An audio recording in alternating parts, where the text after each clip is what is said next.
bundela mabele. Lokoso mwindo to bundela mabele. Lokoso mwindo to bundela mabele.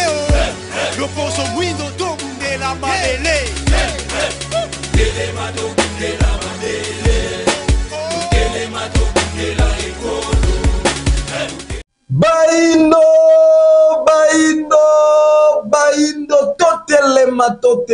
totelema sengo pesa soko mesura banda kona bino epai wana penza bozobi penza bele kola nde mission ya conscience émission éducatif émission ekela na likanisi moko kola kisa moto moindo ya uti wapi akomi wapi pe ya sadi kokende wapi ye ngo mokolo na mokolo tosala ka effort ya kokende kokundula bandeko nyonso bazalaka na makanisi ya malamu na tina ete ya kosolisa ya kososolisaka etu to bandeko nyonso bazwaka libaku ya kolandaka biso na manaka na biso baindo totelema na mokolo molelo kolandela mokili ndenge ezali kotambola bandeko ebele bazotunaka biso ndeko tambi vection lisolo ya satana ndenge babetele na bible religion africaine elobaka bato na bato bazana banzambe na bango mokili mobimba toza na nzambe moko te peuple na peuple singela na nzambe na ye bongo soko lisolo ya satana ezaka lisolo ya solo na vection bible betela Korah azo défendre Satan, azo bete lisolo ya Satan, Bible pe zo bete lisolo ya Satan, ba livre mo mususu ba religion mususu bete lisolo ya Satan. Kasi na mokolo mwalelo to lingaki to yambali to yambi pe lisusu bandeko baza na kati ya religion africaine, o eza na bokamba ya neso nyanzi la fumukusu ke muzala pana na ngola, mokonzi ya religion africaine vuvamu na tina ete to ye ba vécu ya religion africaine par rapport ya lisolo wana ya Satan. Ndenge ba betelele yango, ezara ya solo, ezara lokuta to lo lengi kan. Nani to yemi na mokolo mwalelo? Moko ya ba discipline ne sonyenzi la fumukusu ke mzala pana na ngola na kombo ya kilani ngeleka chimanga nena bango to solola na mokolo mwalelo sur Satan na vection o ebetami na Bible pe na Coran kilani ngeleka chimanga mbote na biso mbote na bino mupanzi sango kimbo kina bana kilani ngeleka boni nzoto ngeta nzoto ya musumiki meza na lobingi tu kilani ngeleka lelo to solola sur Satan toyebi na noté ya moto kota na lisolo yango ndenge biblia ebete la vection yango to lingi est-ce que na religion africaine bondimaka vraiment masolo ya bajare que nzamba azali quelque part Satan n'a pas quelque part batu o bakosala malamu bakokende na ngambo ya Satana batu bakosala bakokende na ngambo ya nzambe batu bakosala malamu mabe bakokende na ngambo ya Satana poto moni na kati ya Coran bazobeta bajare ba masolo ya bongo to yepe na kati ya Biblia to moni pe ba masolo bongo zo kobeta mato yebite na niveau ya religion africaine o boza pe moko ya ba enseigner botangi saka na kati ya religion africaine histoire wana ya Satan bino na niveau ya religion africaine boyambele na kango ndenge nini botela yango pe ndenge nini malobe pa ina bino kina nini matondo mingi ndeko mopanzi sango o to singa bongo ebi makasi na bande ko balandi banso comme botuneli biso motuna bitondi makatoto boyaka isolongo batu babeta yango bango wana lobi na kisani lo babeta isolongo bongo eza babeta isolongo ndi bandimelaka yango so to ebite islam na christianisme ezaka lokwa ndi tokotana tokunina Congo au Tunis na Scotland oh na ndenge nini wa nyoso mi baleza masangelango sakaba mais na terrain bazaka na polémique neti balingana kate neti azakanga musu azakanga musu bizelo komo de dire religion wana ezaka eloko moko oh bakombo ya Islam yango bakombo ya christianisme yango makambo ya Satan ya christianisme yewana ka Satan ya Islam eza bazana Moïse na christianisme bazana Moïse eza bazana Musa quand même personne na christianisme mutu abengi Abraham na Islam abengi Ibrahim mutu abengi Joseph na christianisme na Islam abengi Yusuf ezaka ba même personnage donc c'est de même que bakolo ba pe baza na Satan moko babele na ba même esprit to lobela pe bon presque ba même esprit kasi to lobi ezani na libanda bazomonisa neti ezali bokeseni to bokabwani zokande na kati na bango tozo rencontrer bokutani to pe bongo bomoko na bango il faut te ba malamu biso bayindo ke Islam o se présentera awa yango te Islam ya bara ah bon christianisme ba présenter biso awa yango te christianisme ya mindele o Islam ya bara e kozala en contradiction makasi na christianisme ya mindele o Islam ya ka kobenga na christianisme christianisme ya mindele il y a la contradiction makasi na Islam parce qu'ils ont reconnu le prophète Moussoudi à part Jésus. Mais Islam a porté un combo à Jésus parce que Jésus a vécu avant Mahomet. C'est tout à fait normal. Donc tout le bail était masolo wana ya Satan, dengue Bible le bien on peut corriger le biliabo. ezali ya kotia entre guillemets pona nini biso tolimbolelaka bato mingi ete Bible ezali mokanda ya Nzambe te. Ndenge pe Coran eza mokanda ya Nzambe te. Eza ba mikanda o bato basalaki na ba position o bazalaki nango pona ko atteindre ba bitu bazalaki nango koseka. Na Bible tokuta masolo ko ezali ko relater parcours pe vie spirituelle ya bana Israël, ba Israélite. Ya tango wana oyo ko symboliser ba na forme wana. Kasi na Islam tokuta bongo parcours ya peuple arabe sur le plan spirituel mais bakuta na kina yango. Lokola masolo nyoso mi bale wana ezota la biso ba yindo te. Il va que ceux qui peuvent bêtir selon la bango ya Satan, ekota la penza biso ba yindo te, te ko za la penza pona biso ba yindo te. Yango to le bini. Bible ezana 98% ya masolo ya lokuta. Ndenge pe Coran ezana 98% ya masolo ya lokuta. Ceux qui peuvent pousser ezali vérité, vérité pona bango, kasi pona biso te. Donc enda ko za ba référence ya ngo po tonsi limbole la bande ko na biso ba yindo. Oyo bakangami na boloko ya ignorance ya kondimela ka babuzo ba wana ba comprendre que mayo bango bandimela ezaka nango bongo te. Mais kila ningileka soko lobi masolo on eze lokuta. Biblia azobeta li solo guerre moko iseklataka na likolo. Nzambe asengaki na ba ange nyonso po Satan azalaki ange de la lumière. Ba ange nyonso batosaka Nzambe me mokolo wana Satan se rebelaki. Comme ezalaki nanu Satana te ndenge ba vexe biblique etangisaka biso ayeki kokoma Satana tanga s'opposer oyo lingo lobaka opposant ya Nzambe nde babengi Satan le diable bitumbe bundami Nzambe resi kobwaka ye ana se esika biso bana tozali bana na tozali soki bolobi ke masolo eza masolo ya lokuta mais ozomona te ke lisolo ke Satana mutabimi pasi na mokili ekangi mokili mobima na kati ya pasi mais soki bolobi ke masolo eza masolo ya lokuta eza ba masolo ba mindele tolingi tomona ke agissement ya ba mabe ya Satana fallait sala makala na ngambo ba mindele mais tozomona pesi mingi ko biso ba noa to bundaka na Satana nako to baboka ana se matono mingi de kolangai to sunga bandiko bazolanda biso Satana ndeko vina français Satan eza kombo motu te eza pe kombo esprit moko te kombo ne Satan. Mais ndenge ozo bali solo ba betaka wana ya bituma moko songolo oyo lelo tozali ko critiquer te tozali ko boya yango te tozolinga nde to sunga bandeko ba comprendre ce que ezali lokuta te eza solo. Donc soit disant Nzambe bien soit disant Nzambe oyo toko ko yibela na ba attribution kaza tout puissant le très haut créateur de tout a convoqué ba ange pour azaka yemoto azaka na ba ange c'est que toujours pour admettre ange moko aboyi kofuka melaye de Nzambe tout puissant siliki wana selon makomi ba lobe na Bible Nzambe tout puissant salini asiliki ndenga asiliki atindi ange mususu abundisa siko ange wana ange Gabriel donc ange Michael wana Michael ange Michael ange wana ba lobi Michael na armée céleste babi bien nini armée céleste bien écrit dans ta Bible bato faut pas fongola comme misu mape mato imakasi sikana donc avant Lucifer a sala mbeba ya koboya kofukama donc Nzambe le tout puissant le souverain azaki na armée na ye wana ezalaki constitué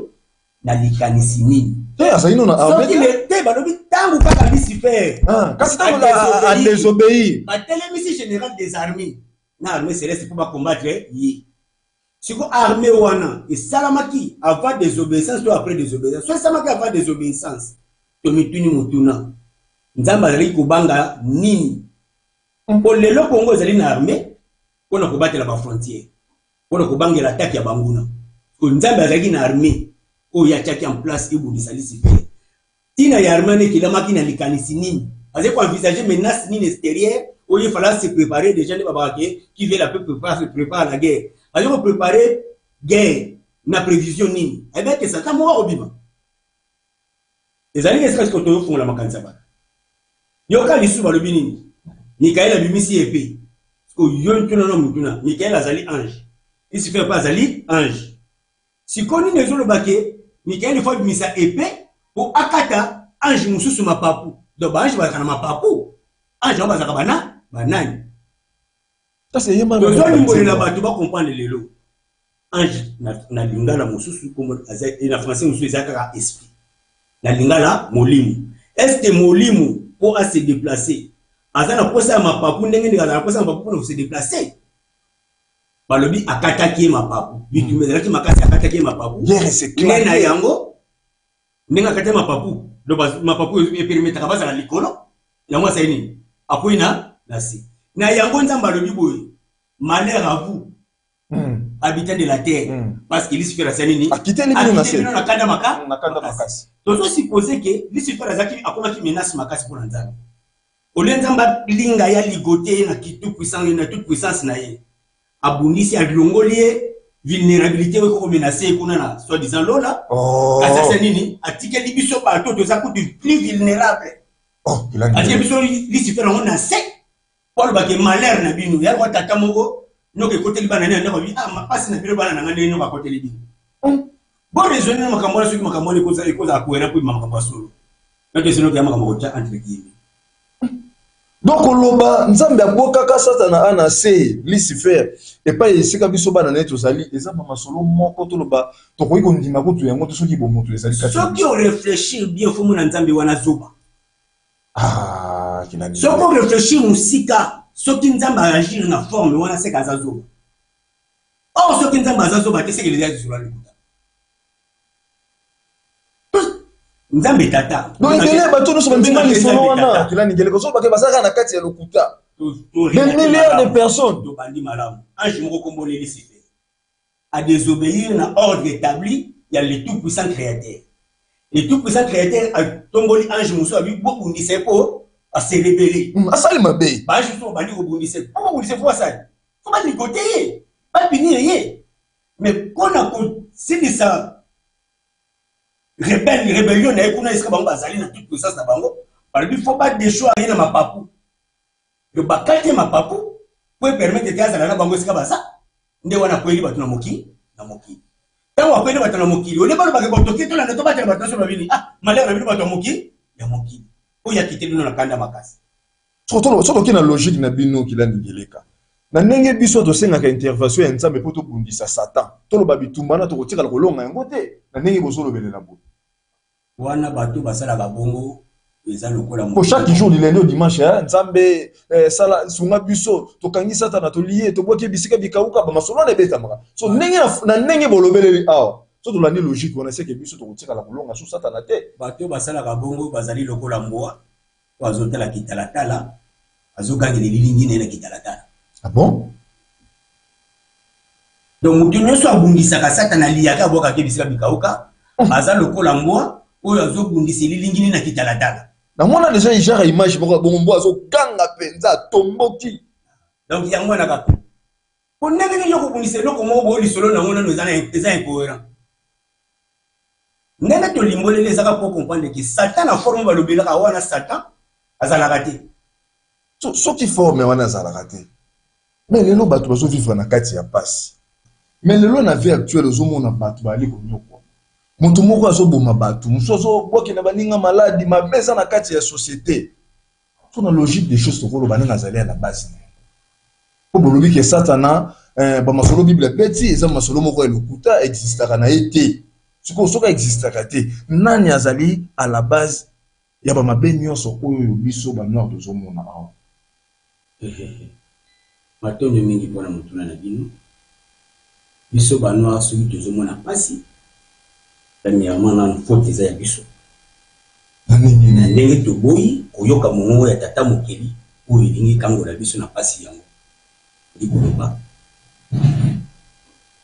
ndenge tata mokeli akelaka bato na mokili akelaka bango na ba principe oyo elingaki bango bato wana batosaka po bazala malamu na mokili biso bayino tubuka ki ba principe ya kozala na biso malamu na mokili po tata mokili alingela ka bato na ye ba vivre vie ya malamu ba umela na mokili ndesima nango to na moto kolala nzoto mosuni soki ta ya vie physique esili molimo ne ko kozoma mokili molimo donc na posa tata mokili ezala ki tata molimo na monde spirituel donc kufa to lobela na ngage o bato ne so tata mokili akela ka moto kote a vivre na mokili oyo ala na vie ya malamu je dis bien vie ya malamu et aumela na mokili ndesima nango molimo na ye ezo na mokili molimo pote nzoto bakende kozongisa na mabele donc moi parenthèse ici kana Même dans les baquets, il y a salaire, il y a péché, et ça, bon, pété. Il y a 98% ma comment na Bible ma kambo lukuta. Ah! Parmi ba lukuta mo bibakisa wana. Ndenge tata mokila kaka moto kwaza la malamu. Awumela na mokili. Albiga na bomo ya malamu na mokili. Siko moto alonga ko to sa ba principe. Oyo ko lingisa effectivité to pe bon accomplissement ya prédestination na tata mokili aselela kai. Nde biso ba indo kolongwa na biso na kati ba principe et salamaki tangu oyo to tikaki religion ya bokoko na biso to pe bon to kataki relation ya biso na tata mokili. Ona kolandela nzela ya religion oyo mindele bayaka nango pona ko coloniser biso. Yango nde lisumu na biso liboso oyo kozaka biso pasi na mokili. Mais kila ngileka soko lobiza lisumu oyo kozaka biso pasi na mokili. Mais kota la bomo ya bayindo biso nyonso te tozo ne loko biso nyonso te zo lelo komoko ba misusu komona bakufela ka. Ba misusu komona baza babola même ne loko kolia eza problème. Ba misusu so bazumi même eza problème na niveau ya famille $50 okuta pambo faut ba cotisation faut ba kota ba nyongo. Mais tant on lobi ke to kati relation na tata mokili ekoti biso bayindo na passe mais biso nyonso bayindo za pasi moko te. Voilà. Toza pasi moko te kasi toza na pasi. To définir pasi ezali nini. Insuffisance to insatisfaction ya besoin ya moto ndinga lingelaka vina yezana. Yaba bengi pasi. Lokola ezali généraliser na kati ya bayindo. Soki ekoto yo pasi nezalaka ya kozanga ekokelele loko kolia. Mais uso sana pasi ya kokelela esika kolali sabana to kolali na libota. Mwaso bakala pasi. Ote moko na bango bazali te ko rencontrer souhaito vouloir na ya manifestation ya ndinga lingela. Donc bazana pasi. Pasi wana siko ba yindo zasko généraliser. Or na kotala mokili ya bayindo ndete tata mokili akilela yango. Makoki to pe bongo ba dongo tata mokili atia na kati ya mabele ya bayindo pe ba mai pe bazamba bayindo. Il connaît ko lingisa te mondo za na pasi po ebongisa maki pesa ko landela principe prédestination bokila miete ya monde ko permettre azala na vie mara. Ba tuna mabele to na komemo. Ezana mabele oyo fulu kisamaka na milona. Bazan de tunda banyama siko yuza na vie pasi siko la kisini. Moi, tu as un problème quelque part, problème aux années. Et qu'on a souffert problème physique, il y a un problème spirituel. Il y a un des autres Kanabaïndou, il y a des nions au bazar. Mais qu'il y a un gars, si on a bongo, quand la bombe ya baïndou, au moins on a des komoko pour bilo dans le bana bat fidèles téléspectateurs, en forme télévision, ils ont vu sur le banda, oui, neko tambi, makamozolo baza penza bongo. Par exemple, mutu asalita, moi papa moka boti bana ne babala raté. Mais mon amour a joué quoi côté na pasteur moko boya sambeli a délivré à quartier balien de famille. Moi nana au de carbe pas joué libala. Tu ko mon toi ça qui à la base que mi milimu wana ça la ke bana na babala raté. O akufela na bana. Et ça milimu mabe ya satana tu ezandenge nini. Po na kati ya société biloko to zoloba oyo. To yoka yango.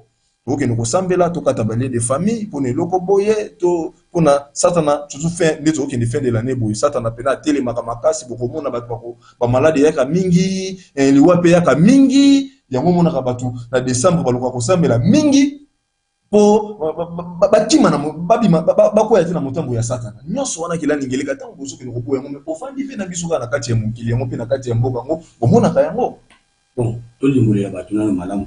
Quand on va Satan, on va comprendre les biens. Je suis sorti de vraiment de la carte à ma babi. Satan a un an, il bande la likambo, il Lucifer, c'est un ange. Lucifer est là qui c'est un ange de lumière, tout porteur de lumière. Les lots, ceux qui combo, bah, personne qui ange de lumière, tout le monde a la lumière. Est-ce que vous dit ma cause à la molie ou ma vie? On a mis Lucifer à comme qui Satan. Lucifer a combattu Satan, tant que bimaki na libanda ya principe ya bokonza tata mokili ko ezalaki. Donc exactement na makasi boyo ndeko ba. Expliquez bandeko, tina émission yango wana. Lucifer azalaki ange na kati ya trône ya bokonzi ya tata mokili to ya Dieu créateur ya Dieu suprême. Azalaki na tâche ya ko gouverner peuple moko bien défini, peuple de la race blanche. Oyo bazalaki na tanga bango ye bandeli ya kozala bato na mokili. Oboka le solo ya Adamu na Eva. Mais na bakomo na bango solo Melek na Cédric. Ange to molimo mokonzi o tata mokela pesa ki mosala ete akambaka peuple wana oyo bazaki na ba bénédiction kati na okelo bien bifo ko ma pe belé ange wana kombo Lucifer alulaki tâche to pe bongo domaine ya ange mususu ange wana kombo na yo Fumuwamba ange oyo apesamelaki bokonzi ya kokamba bayindo po fo boyeba nano eloko moko ete Adamu na Eva baza bato liboso tina mokili Adamu na Eva ntango basalami bakuti bato bamizelaka ebele na mokili mpe baumela bambula ebele ange wana oyo bapesaki bokonzi ya kokamba raso tobengi bilo ya mindele aluli bokonzi ya ange oyo akambaka bayindo ndako akendeki koluka neti akoma bokambi ya bayindo alukaki kokosa sikoyo bakoko na biso na makanisi oyo ezali kobala na tene elingi tata mokili to elingi tata mokili mpo na bango bakoko na biso na telema bazaki makasi na bonzambe na relation malamu na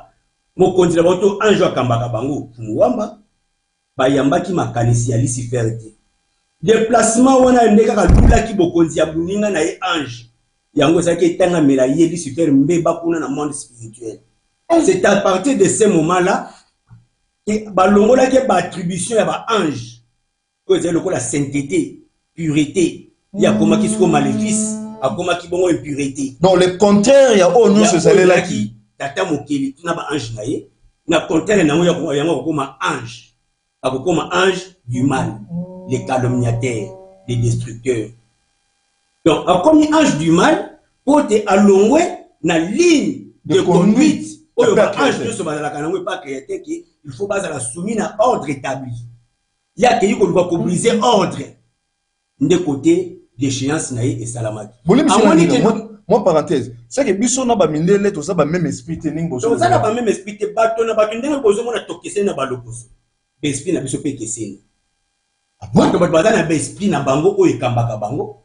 Bato na bato ndenge tozo mona bango na reflet physique, baza na forme o ya bango. Alors l'esprit ya ba mindele a dit ko luka ko makokamba ba yindo. Voilà jalousie, envie. On n'a pas expliqué facilement les. Bota la mindele lelo. Ba envie ya Afrique comme mabele na bango. Ezali kaka bango te uti be déjà pas ya molimo mokambi na bango ya kala ye bandi. Lucifer. Ya moi je sais bana ko benga bango race de vipère. Bana ya nyoka. Ah bon? Nazoke ndepona limbola côté ni ba komeli bana ya nyoka. Netango ba déchoir rien na bokonzi ya molimo accompagne que na molimo ko zasu mokonzi te ne akozo makanisi sikwa sani akende ko bebisa bato ya ye moko donc Adam na Eve bato wana siko bato na ye alors lokola comprendre que kuna na échoua qui parce que na kende ko luka ko kota ba makanisi oyo baboya ki ngo facilement na kimolimo kuna na kende na contact physique malamoko nde na bo angelo azali na kimolimo azali akosala contact na nzoto ya nyoka oyo kokoma na forme ya lolenge ya bomoto oyo te basangisa nzoto na Eve. Yesu no toka ke Eve alia nyoka yaka kokosa nani Eve apesa ka nyoka koloba maloba ndeni mutu ayoka mutu penza noma. Ata soki mutu oyo yoki maloba bimi na nyoka. Crédibilité ni yokopesa yango parce que oyebi ke nyekela mo obanga. D'abord soki ko banga te na ekela mu oyo makambo alo ba ngai na za mutu kuno ka langage malamu ya nzambe fono kelo na nzela ya nani ya mo ya mutu. Molimo wana a utilisé nzoto ya nyoka lokolo ezali na ba capacité physique po ete ezo lolenge to forme ya bomoto nde bonga kosala nzoto wana pona kosala contact to rapport na mwasi babengi Eve nde Eve akozwa mokumba oyo akobotela mwana ya liboso na kombo ya Caïn raison pour laquelle Caïn libonza na ye nzambe oyo remplaçaka Lucifer akoboya kozwa libonza wana poso ka vi libonza ya Caïn c'est que admettre to avaliser mariage ya Lucifer na Eve. Nde na lolenge wana Caïn akozala mwana oyo abotami na makila ya Lucifer wana teki nzoto mosu à travers corps physique ya nyoka kasi comme ça ke na bomoto na Eve oyo mama na ye nzamoto oyo nzamba akelaki. Caïn za mwana ya Eve. Ya Eve na botena na Lucifer. Nde kozala ke lokola makila Eve koteki na monde physique makila wana ko se perpétrer na mokili. Nesika boka kote fali lisumu kota na mokili fali nzamba tinda mutu yako longola batna lisumu. Donc mutu akona na lisumu wana ezapo aya ko purifier makila wana oyebebaki. Voilà raison pour laquelle lisumu wana na koluka kolongola yango bokomona malamu bakobengana Caïn azamona liboso ya Adam. Et comme na temps ya Abraham bakobengana Ismaël azamwana liboso ya Abraham bokomi na tango ya Jacob bakobengana Esau azamwana liboso ya nani ya Jacob pona nini ko repousser bana liboso parce que ezaleli moko ya mabese kotaki utakala ke mwana liboso azalaka mwana ya Satana. Donc méfiance les chefs kotaki. Méfiance kotaki etikala ke lokola ezaleli kati na bango mwana liboso confiance de bakopesa héritage te. Kila ngele ko fungoli ba parenthèse moko Lucifer molimo o esengeleke kamba ba mindele a se rebeller contre père créateur. Esengeleke molimo mokambi na bango. Molimo mokambi na bango. Mokambi ya mindele. Ya mindele. Yende mutu ko pota na Eve ne ba pota ki Caïn. Donc Abel ne zaki mwana ya. Mwana siko ya Adam na Eve mais Eve atikala ki jana contamination ya makila ya impureté ya na semence wana. Semence ya Lucifer. Yango za na vexe moko na kati ya Bible Caïn nani Adam zoloba nzambe mexo zongselinga mwana na tonga boti 7. Wala to ba yeko bota 7. Abi mexo zongselinga mwana na ngao Caïn abomaka. Donc azaki conseil que Caïn zaki mwana ete. Aza mwana nete. Oh! Aza to ndo bana no malamu aliembo mbuma litonge. Mbuma safu. Baba ki milieu ceux qui mbuma au milieu du jardin. Ah, au milieu du jardin. Zwa moto, ile misa moto azali lokola jardin. Na jardin wana soki yemoko moto nzete wana ya jardin. Sikombo ma nzete ozali katikati ya jardin za nzete ni. Kala nzoto nini ngoza na katikati. Mais na katikati ya nzoto moto saka sexe hein. Voilà. Donc Eve aliaki mbuma. Aliaki iloko zaka na katikati ya.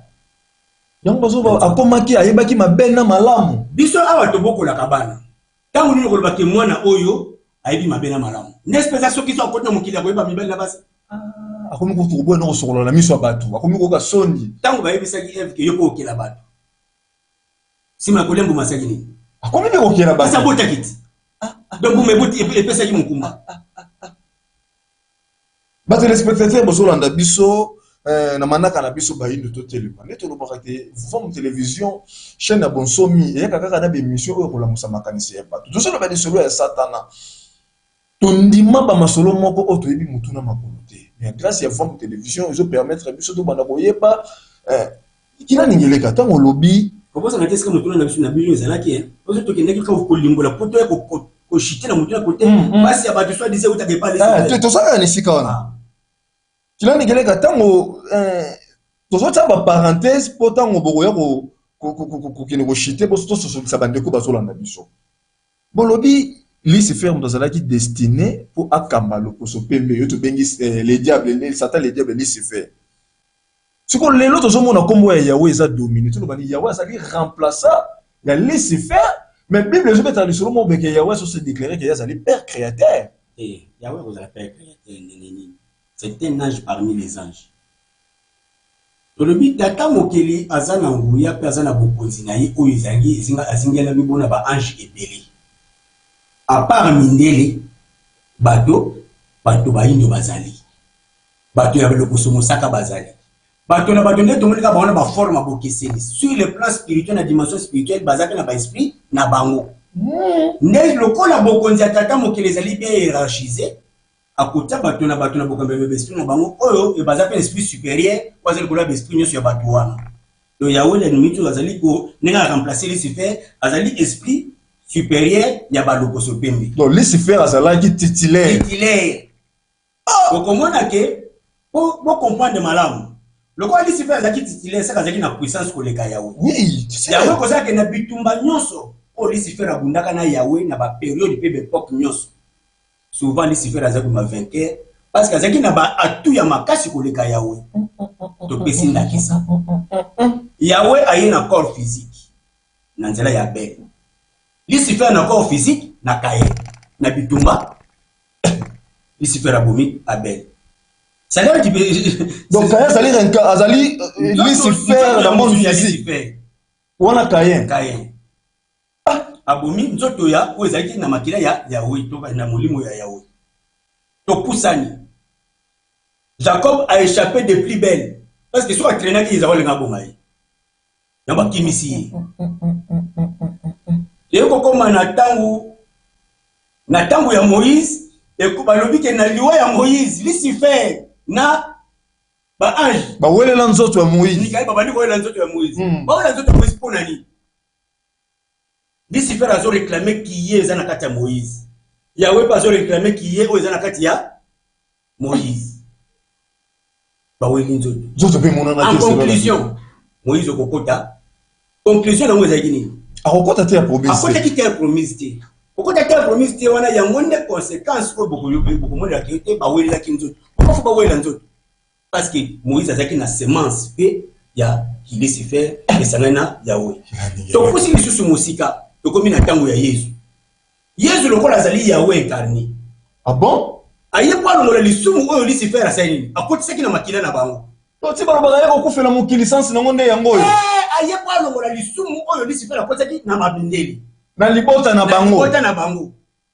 Donc yango ye moko Yahweh remplaçant Lucifer a saini aye ko bota masko kwa saini a pérenniser ce que makila ya sikato pe bongo rédemption na bango. Lucifer a osani. A manipuler dans le monde physique. À commettre à mort. Ma croix? Oui. Donc, Lucifer a agi ça qui n'a qu'à tirer bateau, on a pas mettre Jésus à mort. Jésus, bateau, va y avoir des amis, maintenant, on va comprendre que Jésus a longuement qui mission. Lucifer a causé une force physique pour pas moment Jésus. Pour voyez mon évandata. Voyez mon évandata. Évandata. Jésus a arrêté.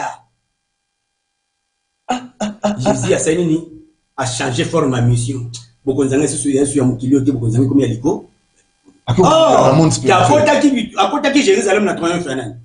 Il y a roi. Roi est physique ou spirituel. Physique. Ah, donc, quand on peut baser ça, mais c'est lui-ci Jésus de Nazareth, roi des Juifs.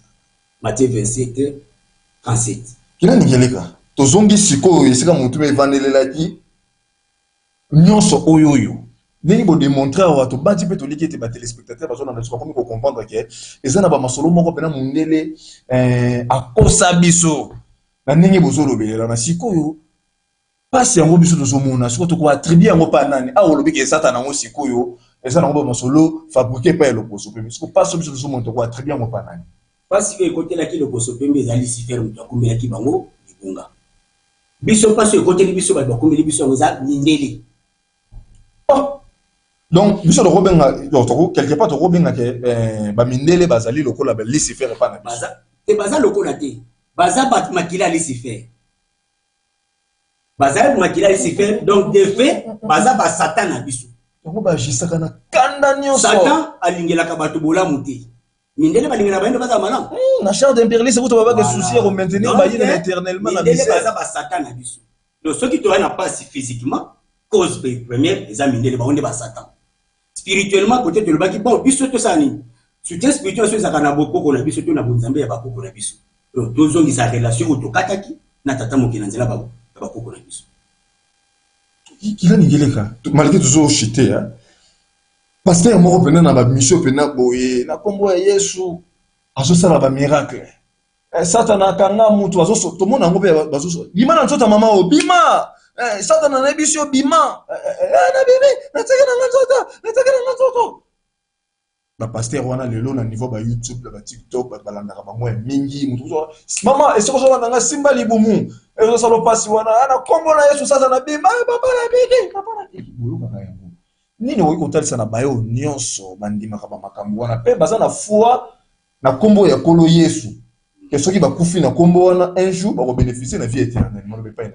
Mato le mingi de kolanga pona mutuna soki to yanoli yango na bwanyo bande kolanga na go sengela ba ilandi buza la pena yango moni ndeko ya ba pasteur moko komone Deniles ba tebele ba makiona et yatre moko sala makapo bomona makapo bobu na miracle wana nazo pousse ndoka raisonnement musika na mboka na biso wana bato basala ka biso mabe makasi ce sont les politiciens oyo basala ka population mabe makasi oka mutu moko détourner ba millions belé 500 millions molimo wana ya koyiba eza molimo ya tata mokilito molimo ya Satan neni mutu aso église nanu teto mona ki mutu moko détourner ka ba millions à église po bakenda pe église basambelaka pe neni so bien posé bango loboko molimo moyibi dimaka na kata bango bachaka pina badimi kutu bango pe bachaka badimi tout le monde molimo ngai molimo moyibi na zaka kati ya mutu oyo na bimi ezaka na bato moko boye bakende kolokoto quelque part boye tosala théâtre boye bomona théâtre bomona kawana yango tozomona mpepe moko mwana ndeko moko ya mwasi awa aza influencer za pe abeta ba masolo pasteur mo pas reconnu il paraît qu'à lukaka ye amemi na ba jeune aboya ki ba bebana ki kutu biso soki tozala ki mettre otanga na biso kombo ya ndeko yango te oyo basala ba biloko wana. Donc ba miracle nyonso tozo vivre na kombo ya kolo Yesu ila ningeleka za masolo ya lokuta na koyebisa kaka bandeko balandi. Et ça c'est ça monene Congo za monene. Oyebi adresse ya koka vadio moko atelemaka na campagne ya guérison miracle. Oyebi adresse ya aveugle moko oyo amonaka po basela ka lo sambo. Soki oyebi adresse benga biso na émission ou tozali na ngo. Oyo ça soit adresse biso qui doit investigation na ba caméra na biso. Tila ningeleka to bendi suka ya manaka na biso, biso to kolobate na mokolo moko. Nini bokoyi kotalisa na moins une minute et tout le temps bandeko bazoki libako kolanda biso na masolo na biso sur Satan na ba forme o biso ba yino to yebelela ki yango peto laki bango émission o to kosala ba continuité na yango pamba te na kati ya kosolo na bino ko bimisi ba biloko moko ebele Yahweh Lucifer baza ba esprit différent Lucifer aza likolo par rapport à Yahweh ezaba masolo peto kosolo na senya yango ni bokoyi kotalisa na bandeko nyonso bazoki libako kolanda biso na mongo ngi taloko na bodi émission kokuba ce qui est ça de côté Satan na forme ko bangela ki wana zala ate pe aza ya biso bisi pe aza ya biso ti ana problème ndele yo elwa to tango kanisa ka uliye yo bwaki bisika bikauka utaza lita nso ko pe sekanda pa mutunga na kipe na ngai tetala zo lukila makamo donc bobo kana bino ti bobo sana ye Satan na biso ko mone mundele yo mona na mukilo balingela ba ndo passe ba onde ba Satan ko biso to longwa na passe to zanango physiquement yo senga to ka bona na mundele spirituellement c'est un totika religion ya bakoko na bango religion na bango christianisme et onyo si utali bana ko ba islam et bouddhisme totika ba bakolo nango pamba te na kimolimo tozali kibo tozana malédiction to kati relation na tata mokili na ba principe a pese biso na nzela bakoko na biso na kimosuni totiki bizaleli na biso pona kolanda bizaleli ya bato mosusu to ba poso mosusu soki to ndo koma malamu tozom saka relation na tata mokili soki to koma malamu to restaurer bizaleli ya bakoko na biso la vie biso wana ndenzela biblique pour la biso ba eza question te gila ningeleka soki moto alinga yeba makambu o akoyebela ngondengeni ngeta makambu oyo ezali makanisi ya moto te moto moko akende kokota ba université akende kokota ba grotte akende kosa ba recherche te ezali penza réponse ya tata mokeli wa kela likolo na se epa ya bayindo nde ase revelaki kati na biso bayindo na nzela ya wandongo fumuki mbango wangitukulu wa masiva lulendo walunu oyo mosala basala ki pona ko éclairer biso bayindo na ndenge boyebeli masolo ete bakanga ki pona ko étouffer message ne komela biso bayindo te bisika so tozali yango wana tata mokeli a suscité na période biso tozana bino fumukusu kya monzana mpana na ngola neso nganzira ntsako libunda kwa zali prophète rénovateur rédempteur ya religion africaine na Congo ya walongo fumuki mbango na bango nde bongo tata mokeli apesi boyebi yolinga kelaki mokili apesi boyebi ya kofungola bato miso ndenge walongo fumuki mbango ati kozipola to ko révéler makama bombama ote toyeba ine ganga kabiso ine nyokola kabiso ine tuko kosala kote tokangola mapeto zonga na komoto na biso to tubungisaki oyo tobungisaki wana leloba ya suka po na émission ya mokolo mwa lelo ya kilandi ngeleka chimanga moko ya ba disciple ya mission ya nzela fumukusu ke mzala pana na ngola na mokolo mwa lelo tosolaki lisolo sur Satan kilandi ngeleka batali ici par rapport ndenge biso to kanisela ka ba masolo wana ndenge to yebeleli Nzambe azalaki censé à protéger biso bana na ye abundi na Satana nesika sila na Satana kuna kokamwa bokeli biso bana oto za sans défense liboso ya Satan biso pe bana oto koma obuna na Satan ko chaque jour to koma ko senga lisungi ya Nzambe o abunaka na Satana kokaka ye kuna ta bokelaka biso awa biso pe biso to lito se débarrasser ne awa to komi ko sala appel pa ya Nzambe. Est-ce qu'il y a qui vont montrer les solos et bonner qu'il a négligé qu'à démontrer un mot noir sur blanc à wow. Et ça quand on va solo to continuer qu'on dit makayango. Il a négligé qu'à qui musika alobi eloko moko ke Satan tare ozo buna na kanisa Satan na lié na boke bisika bikaoka lundi ti dimanche. Donc on kanga ki lundi na songa ki mardi. Na songa ki mercredi. Jeudi au kayo boaki na songa ki vendredi. De lundi au dimanche, du 1er au 30, de janvier au décembre. Na kota la kaka boye nenge balobaki 98% ba masolo o biso bayindo to nani na kati ya Biblia eza masolo lokuta o sepela ki na émission ko suka kaka teke bato balobi makambo moko ya malamu makambo moko ya kitoko te oyo ezali liti ezosenga biso énergie ya biso nyonso bayindo tokumbama makambo bisika nyonso bandeko na biso bayindo bali makambo oyo na kati ya religion africaine batangisaka yango ofele condition eza kaka moko zala na kaye na biki na yo benga biso toko-oriente esika bacentre nyonso ya vuvamu esika ezali soki esika ozali centre ya vuvamu eza te biso toza na possibilité toya envers bino esika bozali tosala organisation ndenge nini tokobanda kotangisa bato makambo batangisaka na bango ofele misongi ya nzela fumukusu batangisi yango na molimo ofele bango mpe baye na monde physique ana mokili mosuni batangisi bakila ningeleka oyo baza moko ya badiscipline na bango mpe ofele na banganga ngunzo nyonso bango na kati ya religion africaine mpe na babundi nyonso bayali kuna donc osepelaki na émission kotikala kaka teke bato balobi na makambo moko ya malamu te azar eza te yo esengeli olandi émission oyo seke tine ezalaki oyeba makambo oyo elobami na mokolo molelo po ye poso mpe décision ndenge nini okokumbela nango bandeko bayindo ya mingi okoyekola yango ntango oyali kotanga kasi na télévision tv ezali ngonga osepelaki na émission benga biso na suka to okomeli biso na Facebook tambi koka na numéro ya WhatsApp plus 243 82 319 22 25 plus 243 82 319 22 25 wana numéro ya WhatsApp soko lingo proposer biso même sujet olandi kila ningeleka ninga lobeleli esika moko bena ososolaki malamu te komela biso et que comme la kila ningeleka to laki pe bino na be monsieur zo to kosongisa siso bango pona kospate ba sujet ebele osepelaki na émission ngai noko tambi moto zaki na présentation émission bayino to telema pe invité mokolo molelo zaki kila ningeleka chimanga moko ya ba discipline so nyenzi la fumukusu ke mzala pana na ngola na nzela ya cadrage bandeko basongaki biso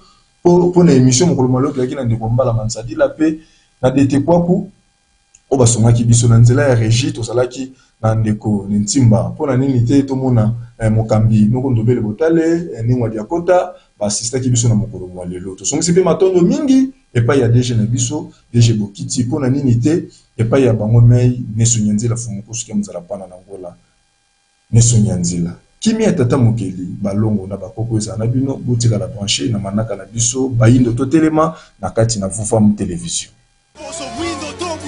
mabele lokoso mwindo to bundela mabele lokoso mwindo to bundela mabele